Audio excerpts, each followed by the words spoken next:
I thought I'd give you a little range tour here, a couple things that even I can do, maybe. Sorry you don't get to see my face. Maybe I'll turn the camera around and give you that thrill before it's over. Notice we're actually using the burn barrel, and we added a little axe throwing target, knife throwing target here to the range yesterday. We've been throwing up behind the yard in another spot, and thought, well, we might incorporate that into a video sometime. We need to get something set up down here on the range and do that. Show you how that works. Boom! Hey, what do you know? I hit. Okay, but anyway, we'll play with that at some point. What I was going to do is give you a range tour and also brag on John a little bit as I do this. Giving you a couple of range tours. We've had a few changes, a few updates, and man, I guess I get as many questions about the range as anything, and that's for sure.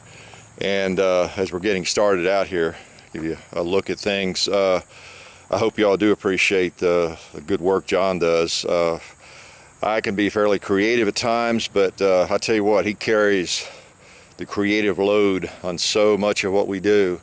The filming, the photography work, the editing that he does, those rapid fire videos and other things. We don't edit very many of our videos, but boy, when we do, he really does a great job, doesn't he? So anyway, if I get hit by a truck, I hope you guys will continue to make him do videos of some sort. He's a good shot himself. In fact, he's an excellent shot. So anyway, let's proceed. One of the reasons I wanted to do this, another reason, was to show you this barrel. I've had many requests to do a follow-up on that barrel shoot we did just recently.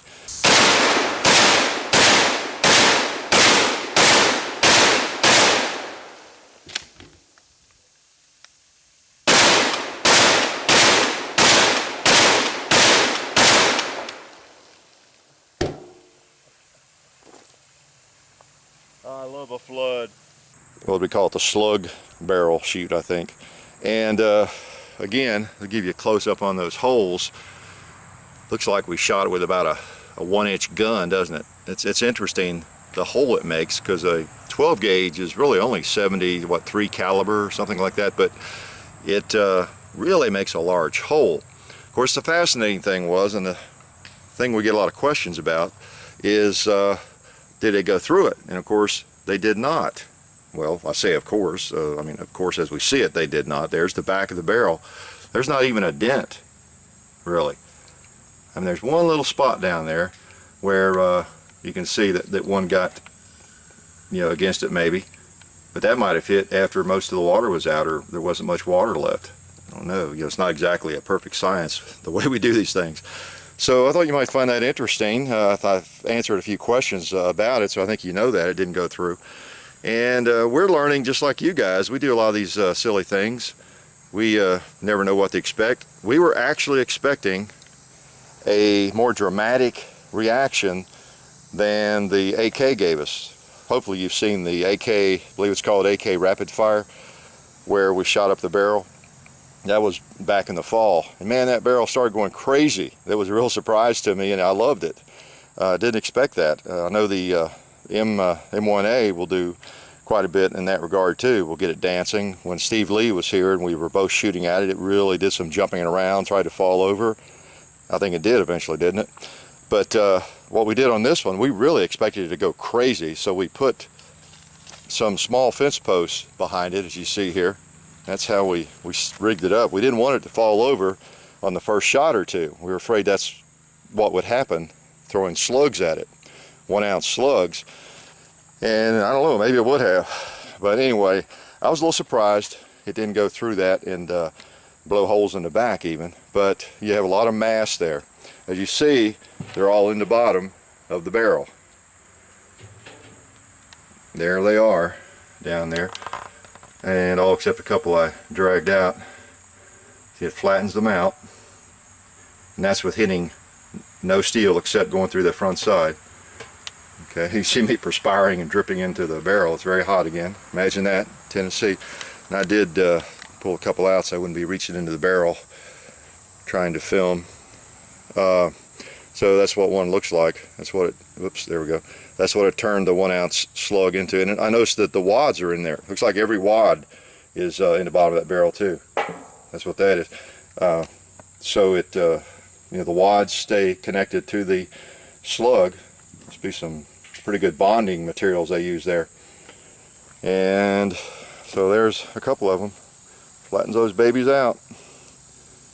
So anyway, we've had several questions about that, and you know, obviously we could just come down here and do a quick video and show you the barrel, and we try to give you a little added value whenever we actually turn the camera on. Not always. We're likely to do anything, aren't we? You all seen this part of the range. You know what it looks like, the new targets. We've got it actually set up here. We're going to do a 1911 video here this afternoon, actually, I think. So I've got things painted up. Had some empty paint cans I've left around here. And one thing I wanted to show you, and again, if this is the first time you're seeing the range close up, you need to go back to Range Tour 2, and I go into a lot of things and who makes the targets and all that. Read the description, how I hang the targets with these shepherd's hooks, target hangers.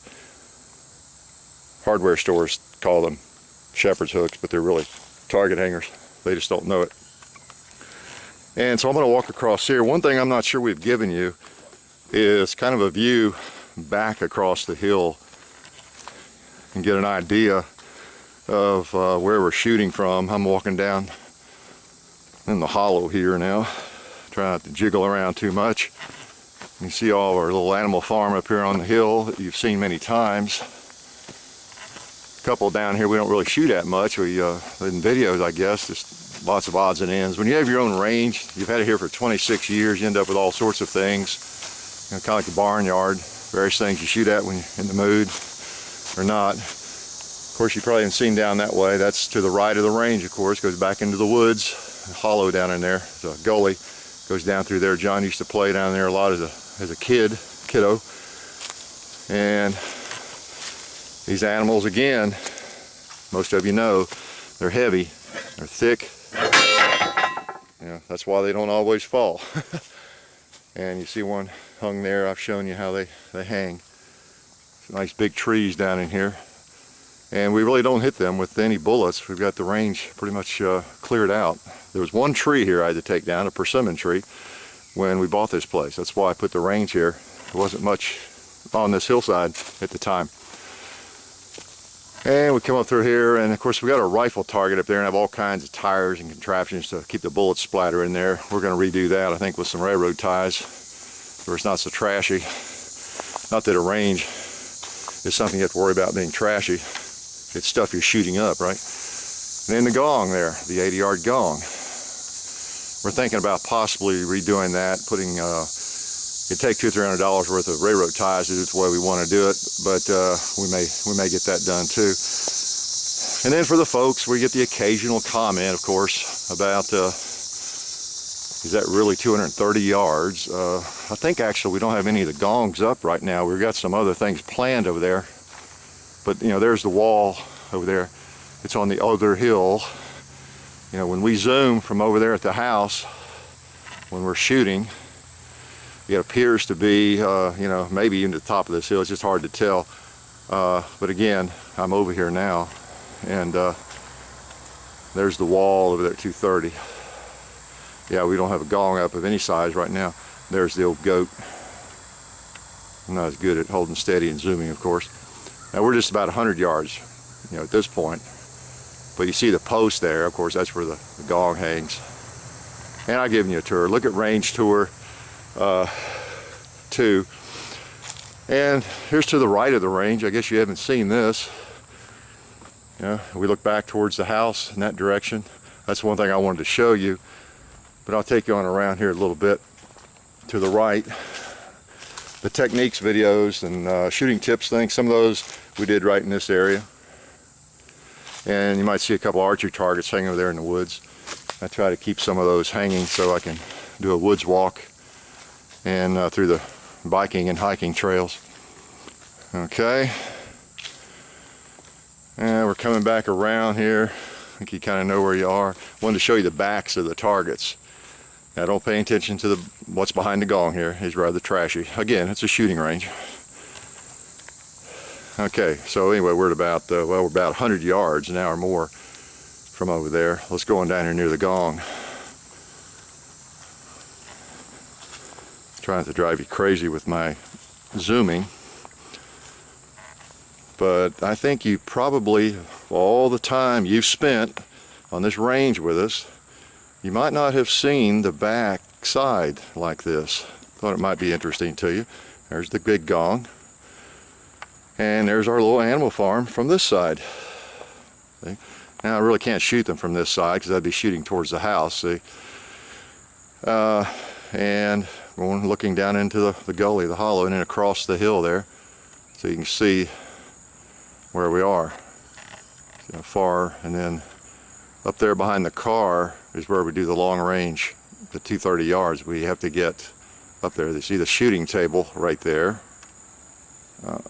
That's about 80 yards from where I am now. And we need to back up there in front of the house, up there by the sidewalk, directly behind the car. You can see the sidewalk there. That's where we set up, put the tripod up so we can get a good still zoom. And also we have to be up at that elevation to see across the hill I'm standing on.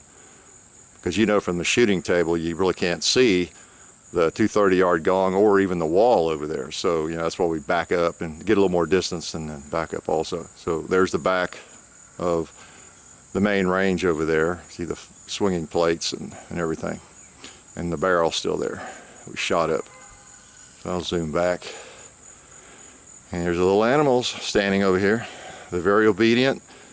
They rarely move unless a piece of 250 grain lead comes slamming into them, right? So anyway, thought you might enjoy seeing that. I don't know if you're one of the rabid video watchers and you're real familiar with the range. This is one perspective you haven't seen. So I thought I'd show you some of the trash, the inside story there. Okay.